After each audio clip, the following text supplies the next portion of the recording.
I am the Tofu Golem. Please enjoy the video. You start by preparing both devices.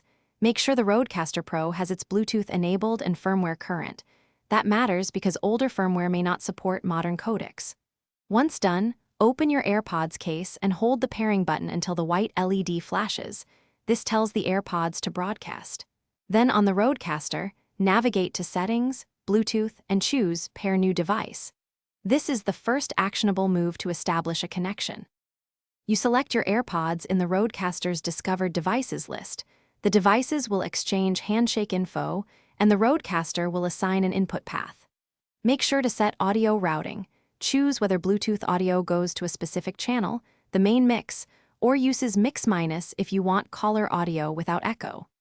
After pairing, check input gain, headphone monitoring, and levels because Bluetooth latency and level mismatches can require small adjustments to keep timing and volume natural. You complete setup by confirming stereo versus mono settings and saving your preset so the routing stays consistent next session. Test by recording and live monitoring, listening for dropouts, latency, or channel imbalance. These checks reveal if you need to tweak buffer size or gain. If pairing fails or audio stutters, unpair the Airpods, reboot the RoDeCaster Pro, reset the Airpods by holding the case button until amber then white, and repair. Thanks for watching. Consider subscribing if we helped you today.